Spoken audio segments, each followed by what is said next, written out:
Berawal dari melihat bencana pandemi COVID-19 yang tak kunjung berakhir dan banyaknya warga yang kesulitan ekonomi dan menjalani karantina serta berbagai persoalan kemanusiaan lainnya, pimpinan wilayah Jawa Tengah mengembangkan terobosan penguatan pangan, baik dari sisi pertanian maupun penguatan pangan berbasis makanan olahan.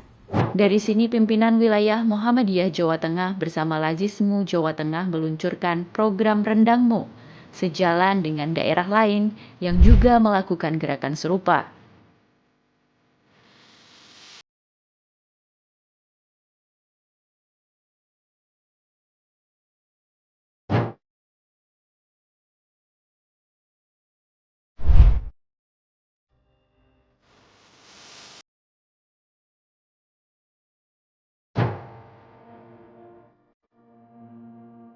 Rendangmu merupakan hasil olahan daging kurban yang diolah menjadi makanan kaleng.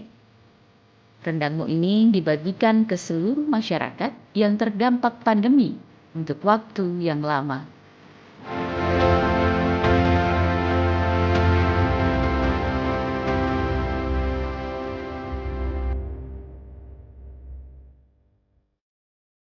Assalamualaikum warahmatullahi wabarakatuh.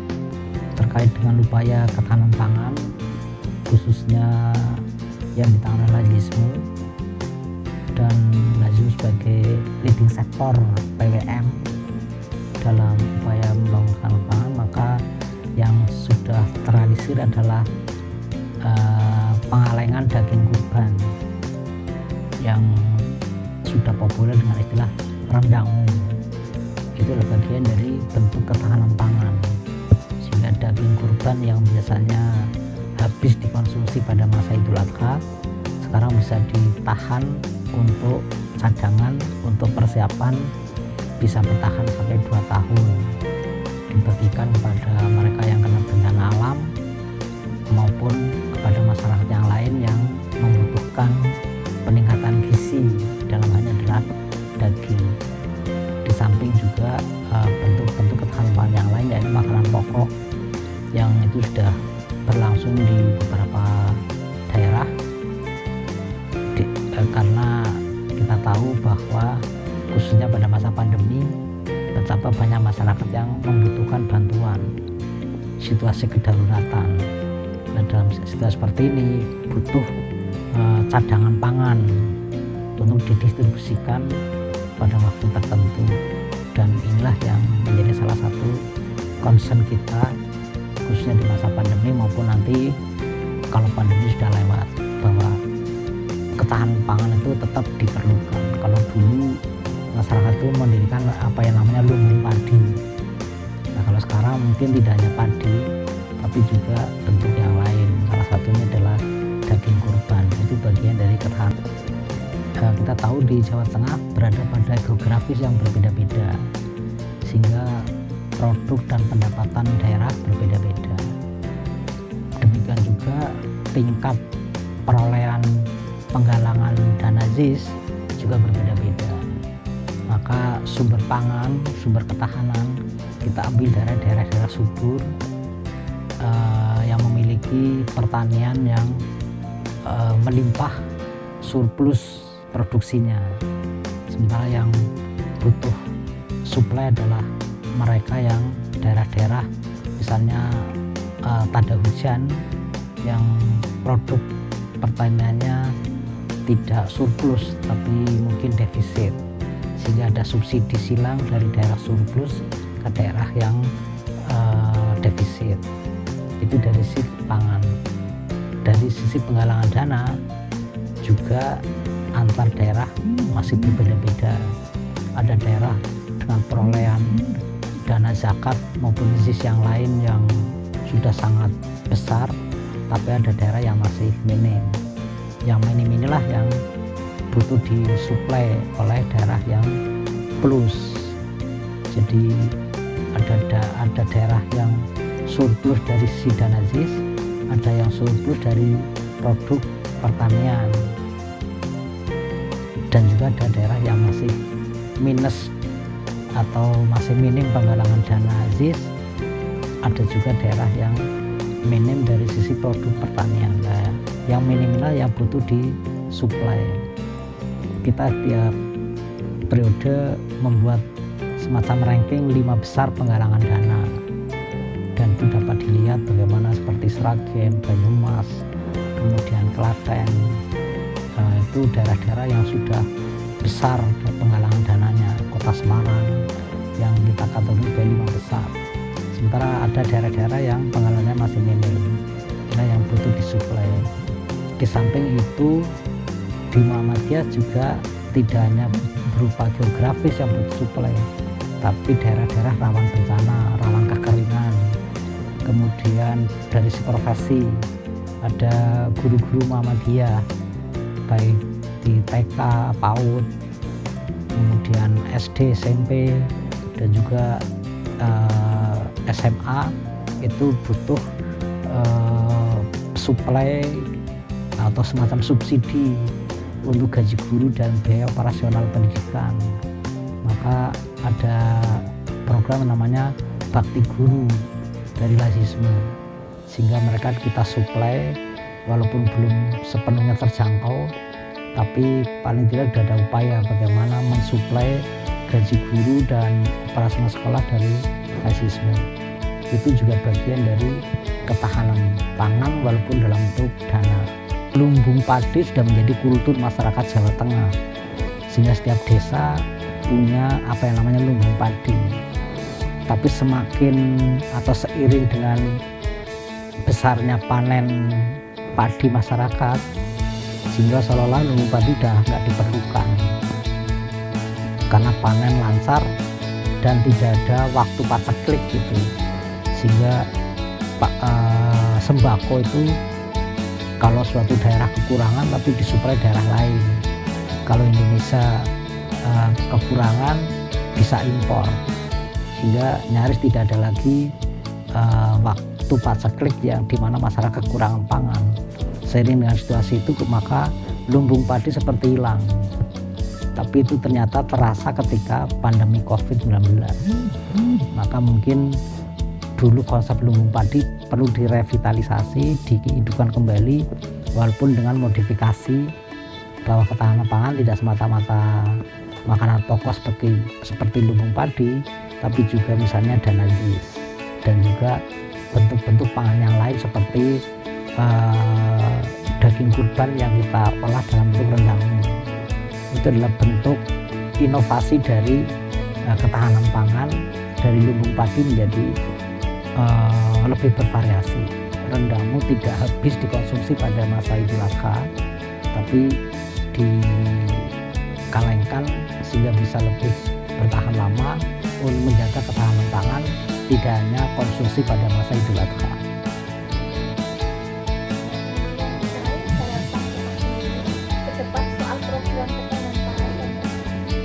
Ya, jadi ke depan mudah-mudahan program rendangmu dan juga ketahanan pangan menjadi salah satu perhatian kita semua. Di samping ada inovasi tentang variasi ketahanan pangan, di mana dulu hanya dipahami sebatas lumbung padi, ke depan ketahanan pangan itu lebih variatif. Bisa dalam bentuk lauk seperti rendangmu ini, bisa dalam bentuk pendanaan, dalam bentuk modal, maupun bentuk-bentuk yang lain. Intinya adalah bagaimana kesejahteraan masyarakat tetap terjaga, tidak ada namanya masyarakat yang mengalami kekurangan pangan. Pangan sekali lagi tidak hanya makanan pokok, tapi juga makanan lain yang sudah saatnya untuk dikonsumsi demi meningkatkan gizi masyarakat. Syukur salah satu inovasi kita saat di dalam membangun ketahanan pangan dan juga inovasi dalam pengolahan daging kurban yang dulu hanya dikelola oleh takmir dan dikonsumsi pada masa-masa Idul Adha, pada masa tasyrik. Kemudian kita berpikir banyak orang yang dapat daging kurban melimpah, tetapi di rumah tidak ada freezer misalnya, kemudian daging itu terbuang busuk, mubazir. Demikian juga ketika ada bencana alam, kemudian selama ini hanya makanan pokok yang disuplai, dan setelah kemudian bagaimana berpikir mensuplai pangan, mensuplai makanan di tengah-tengah bencana, tidak hanya makanan pokok seperti beras maupun mie, tapi kita juga bisa mengirim dalam bentuk lauk.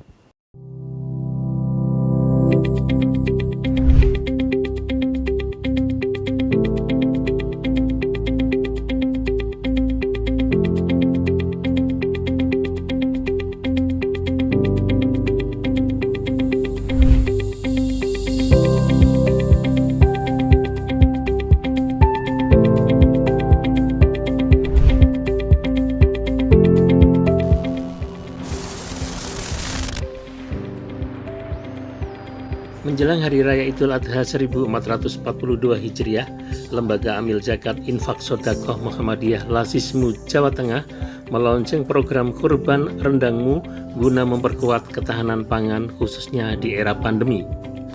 Program Kurban Rendangmu diluncurkan secara langsung oleh Ketua Pimpinan Wilayah Muhammadiyah Jawa Tengah Tafsir di Rumah Makan Sako Semarang. Kurban rendangmu merupakan produk daging kurban yang diolah menjadi makanan siap saji, merupakan rendang yang dikemas dalam kaleng.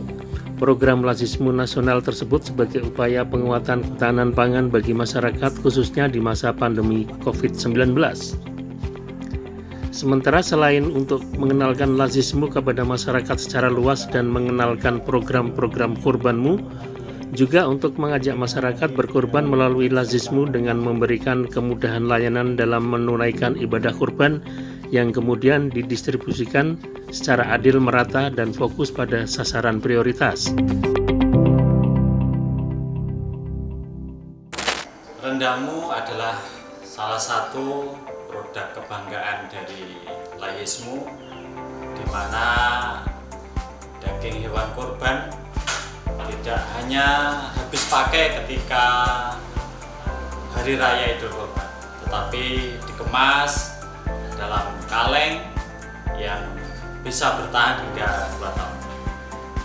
Latar belakangnya adalah dari keprihatinan bersama bagaimana dalam Hari Raya, terutama di pusat-pusat kota, di masjid-masjid besar, selalu saja terjadi pengumpulan daging kurban yang luar biasa, sedangkan di sisi lain di pinggir-pinggir desa, di tengah-tengah kampung-kampung, di tengah hutan, mereka banyak yang tidak bisa merasakan daging kurban.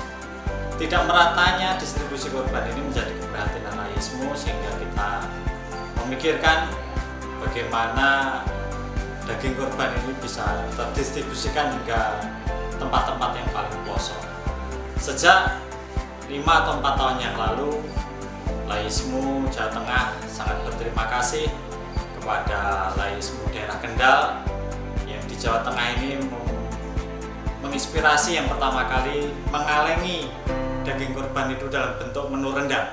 Kemudian karena di Lasismu Kendal itu skalanya masih home industry, kemudian Lasismu Jawa Timur 1-2 tahun kemudian menginisiasi dalam bentuk pabrikan, sehingga Lasismu Jawa Tengah bergabung di sana.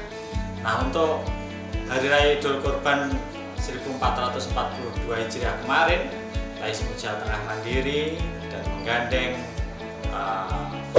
Pronas selaku pabrik pengalengan paling kampiun di Indonesia, dan alhamdulillah produknya saat ini telah terdistribusikan kepada seluruh sahibul kurban.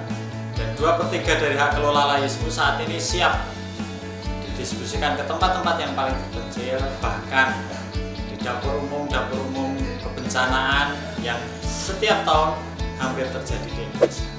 Melihat begitu besarnya manfaat pengalengan korban dalam bentuk rendangmu ini, Lasismu mempunyai azam terus menggelorakan dakwah korban dalam bentuk rendangmu ini. Sasaran kami adalah para sohibul korban yang telah mempunyai kesadaran tinggi terhadap filantropi atau kedermawanan, sehingga korban tidak hanya untuk kebangga-banggaan di masjid-masjid yang sudah besar dan masjid-masjid yang sudah makmur, tetapi korban adalah sebenar-benar makna pengorbanan, yaitu menolong orang lain sebesar-besar manfaat bagi kemanusiaan. Itu nanti yang akan selalu kita gelorakan. sehingga ke depan kita berani menarget kesadaran para sohibul kurban akan tumbuh. Dari tahun ke tahun pengelolaan rendangmu di Lahismu itu alhamdulillah lonjakannya selalu luar biasa. Dari awalnya yang tidak sampai 100 juta, kemudian menjadi 200 juta, kemudian menjadi 900 juta pada tahun berikutnya, kemudian menjadi 2,2 miliar, dan tahun ini tahun 1442 Hijriah menjadi 4,4 miliar. Harapannya tahun ke depan insya Allah kita berani menarget lebih tinggi lagi sehingga kemanfaatan bagi umat ini semakin lebih hebat lagi.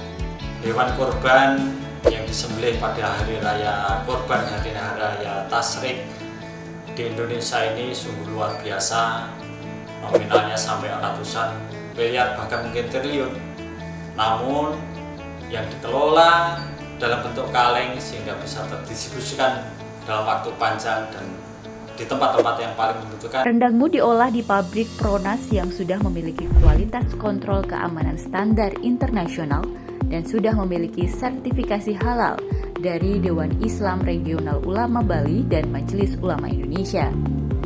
Untuk itulah Lazismu Jawa Tengah mempercayakan pengolahan daging ke Pronas.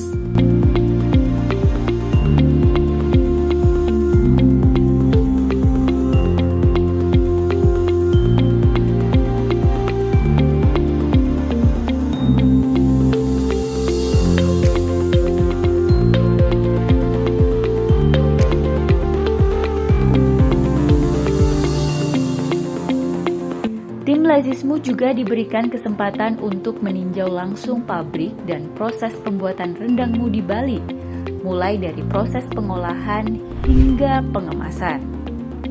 Setelah melalui proses panjang pengalengan, rendangmu didistribusikan kepada masyarakat yang membutuhkan secara gratis.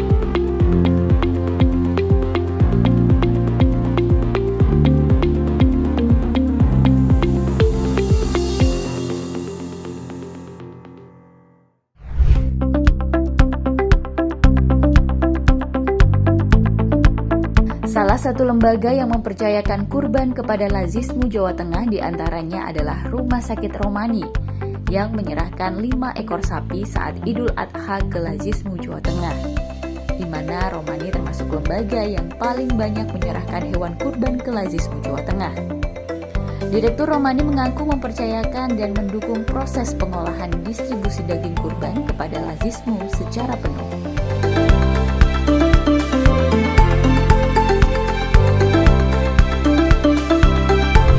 Sakit Romani mendukung program Muhammadiyah dalam penghimpunan dan pemanfaatan dana melalui Lazismu.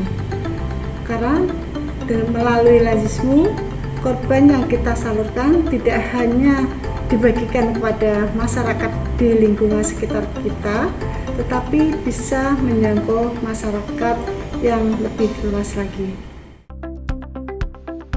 Sebelum rendangmu diolah dan didistribusikan, Lazismu Jateng bertemu dengan Direktur Rumah Sakit Romani, di mana Direktur Utama Rumah Sakit Romani Muhammadiyah Semarang, Dr. Sri Mulyani menyerahkan secara simbolis hasil penghimpunan kurban rendangmu kepada Sekretaris Lazismu Kota Semarang, Marheni, yang kemudian oleh Marheni diserahkan kepada Manajer Fundraising Lazismu Jawa Tengah, Wahidin Hasan. Rumah Sakit Romani berhasil menghimpun kurban rendangmu sejumlah 5 ekor sapi, serta kurban reguler sejumlah 7 ekor sapi dan 20 ekor kambing. Partisipasi Rumah Sakit Romani dalam pelaksanaan program kurban rendangmu ini merupakan salah satu bentuk kepedulian keluarga besar Rumah Sakit Romani kepada masyarakat yang membutuhkan. Sebagai amal usaha Muhammadiyah, penghimpun kurban rendangmu terbanyak di Jawa Tengah dengan jumlah kurban yang melebihi target yang diharapkan. Rumah Sakit Romani disebut sebagai Rumah Sakit PKU Muhammadiyah Jawa Tengah yang menjadi ikon dalam program Kurban Rendangmu yang diharapkan dapat menjadi contoh bagi aum rumah sakit lainnya. Tentu kami berbangga atas nama Lazismu Jawa Tengah karena rumah ini menjadi salah satu rumah sakit PKU Muhammadiyah di Jawa Tengah yang menjadi ikon atau menjadi lokomotif sehingga menjadi contoh bagi rumah sakit yang lain nanti menyusul untuk memanfaatkan momen pandemi ini menjadi momen untuk penguatan ketahanan pangan dan mengurangi kerumunan gitu, karena ikonnya rumah sakit kan harus sesuai dengan prokes. Maka angle rumah sakit Romani ini cukup membanggakan bagi kami dan menjadi contoh bagi amal usaha Muhammadiyah yang lain. Sementara itu, penyaluran rendangmu Rumah Sakit Romani Muhammadiyah akan diprioritaskan bagi pasien kelas 3 serta bagi warga masyarakat yang terkena dampak COVID-19.